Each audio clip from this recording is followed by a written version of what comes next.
मध्य प्रदेश में पर्यटन की संभावनाएं लगातार बढ़ती जा रही हैं और अलग अलग सेक्टर्स में टूरिज्म के स्कोप को देखते हुए मध्य प्रदेश टूरिज्म कॉरपोरेशन लगातार नित नए प्रयोग कर रहा है। अभी एक ऐप की लॉन्चिंग की गई है, सबसे पहले उसकी बात करते हैं। ये ऐप लॉन्च किया है, इस ट्रैवल बडी ऐप के ज़रिए आप किस तरह से पर्यटकों को और ज़्यादा फैसिलिटेट करेंगे?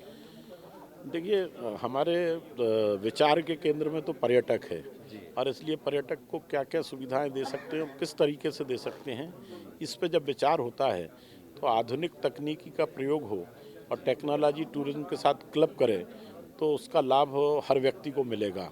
फिर जब हम हिंदुस्तान को देखते हैं या पूरी दुनिया के संदर्भ में देखते हैं तो बहुभाषाई होने के कारण हिंदुस्तान के लोगों की भी ज़रूरत है और दुनिया से के दूसरे देशों से आने वाले लोगों की भी ज़रूरत है। और इसलिए ये जो हमने बड़ी ऐप शुरू किया है, इसमें अधिकतम भाषाओं को कवर करने का हमारा प्रयास है, वो देसी भाषाएं हों या फिर विदेशी भाषाएं हों। इनके माध्यम से पर्यटक जहां जिस मॉन्यूमेंट पर जाएगा उसका क्यूआर कोड जब वो स्कैन करेगा तो उसको उस मॉन्यूमेंट की बेसिक जानकारियां जो हैं वो उसको उपलब्ध हो जाएंगी, क्योंकि प्रदेश के अंदर टूरिज्म का इतना बड़ा क्षेत्र है कि हर जगह गाइड उपलब्ध नहीं है और बिना गाइड के किसी चीज़ को देख लेना, एक निगाह में फ़ोटो खींच लेना और चले जाना, वो एक अलग विषय होता है और उसके इतिहास को जानना वो एक अलग विषय होता है। उसकी स्थापत्य कला क्या है, उसकी हिस्ट्री क्या है, कौन कौन उसमें इन्वॉल्व थे, किस सेंचुरी में इन्वॉल्व थे, किस सन में इन्वॉल्व थे, तो ये सारी चीज़ें इस क्यूआर कोड के माध्यम से हम। एक और चीज़ है, महाकाल लोक का जब से उद्घाटन हुआ है तो पर्यटकों का एक हुजूम सा वहाँ उमड़ पड़ा है और उस पूरे बेल्ट में पर्यटन की बहुत संभावना है। तो इस दिशा में क्या कार्य कर रहे हैं? पर्यटन की दिशा में विचार करके ही तो महाकाल लोक का निर्माण किया गया है कि कैसे लोग भगवान शंकर के पूरे उसको स्वरूप को वहाँ समझ सकें, देख सकें, महाकाल के स्वरूप को समझ सकें, उनकी महिमा को समझ सकें। और मुझे लगता है कि अभी तो आधा हुआ है, अभी जो सामने की तरफ जो निर्माण होना है वो जब और हो जाएगा तो और भव्यता और दिव्यता उस स्थान को प्राप्त होगी और जो पर्यटक वहाँ आएंगे उनको जो आध्यात्मिक लाभ मिलना है वो तो मिलेगा ही मिलेगा, साथ में बाकी चीज़ों को समझने का अवसर भी उनको मिलेगा। जी। अन्य पर्यटन स्थल भी कनेक्ट हों, ऐसी भी परियोजनाएं हैं कि जो आसपास के जितने धार्मिक हैं या पर्यटन के महत्व के क्षेत्र हैं उनको कॉरिडोर के जरिए जोड़ा जाए, वहाँ की कनेक्टिविटी बढ़ाई जाए, इस दिशा में भी कोई कार्य? इस दिशा में भी प्रयास कर रहे हैं। हमारे इधर रिलीजियस कॉरिडोर भी हैं, हमारे यहाँ बुद्धिज़्म का सर्किट भी है, हमारे यहाँ इको सर्किट भी है, हमारे यहाँ वाइल्ड लाइफ का सर्किट भी है। हम बड़े भाग्यशाली हैं कि हम टाइगर स्टेट भी हैं, हम लेपर्ड स्टेट भी हैं, हम चीता स्टेट भी हैं।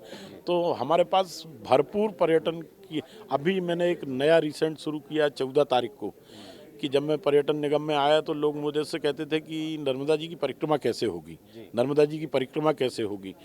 तो मुझे लगता था कि हर चौथा आदमी ये प्रश्न करता है और हमने नर्मदा परिक्रमा का उपक्रम टूरिज्म कॉरपोरेशन की तरफ से शुरू किया और उसका अच्छा प्रतिसाद मिल रहा है हमको कि लोगों को सुविधाजनक तरीके से, ठीक तरीके से वो देख सकें। और उसमें हमने ओंकारेश्वर को और महाकाल को दोनों को उसमें जोड़ा है ताकि विस्तार के साथ वो देख सकें और जो नया भव्य निर्माण अभी हमारा उज्जैन में हुआ है उसको भी वो देख सकें, महसूस कर सकें। इस तरीके से पूरी परिक्रमा नर्मदा की, नर्मदा हमारे यहाँ आध्यात्म के केंद्र में भी है और जीवन के केंद्र में भी है, वो जीवनदायिनी भी है और आध्यात्म का तो उनका नर्मदा जी का अपना स्थान है। और इसलिए उन दोनों चीज़ों को ध्यान में रख के हमने ये नर्मदा परिक्रमा का उपक्रम शुरू किया है और इसको हम 3 जगह से शुरू कर रहे हैं। एक उसके उद्गम से अमरकंटक से शुरू कर रहे हैं, एक नाभि कुंड से शुरू करेंगे और एक हम ओंकारेश्वर से। ऐसे 3 स्थानों से नर्मदा परिक्रमा का उपक्रम अभी कर रहे हैं। बाद में अगर पर्याप्त लोग होंगे तो वो जहाँ से कहेंगे वहाँ से उनको उठा के ले जाएंगे। इसमें विशेष छूट की मांग भी की जा रही है कि साधु संतों को भी छूट दी जाए, कुछ आप रियायतें देंगे ताकि इसका अट्रैक्शन बढ़े? हम जिस स्तर की परिक्रमा करा रहे हैं वो जहाँ रुकने रहने की व्यवस्था है, जैसे कि 8 रात्रि हैं वो पर्यटन निगम के होटल में रुकेंगे। वो होटल का कमरा ही 3,500-4,000 5,000 का कमरा होता है और वो कम से कम लाख से 1.5 लाख के बीच के खर्च की परिक्रमा है जो हम मात्र 45,000 रुपये में संपन्न करा रहे हैं। उसके बाद भी अगर आपने कहा है तो विचार करेंगे। तो बहुत बहुत धन्यवाद। पर्यटन विकास निगम के अध्यक्ष विनोद गोटिया जी नित नए नवाचार के जरिए मध्य प्रदेश में टूरिज्म के विकास को लेकर प्रयत्नशील हैं। अतुल पाठक, स्वराज एक्सप्रेस, भोपाल। मध्य प्रदेश की हर छोटी बड़ी खबर से अपडेट रहने के लिए सब्सक्राइब कीजिए MP स्वराज।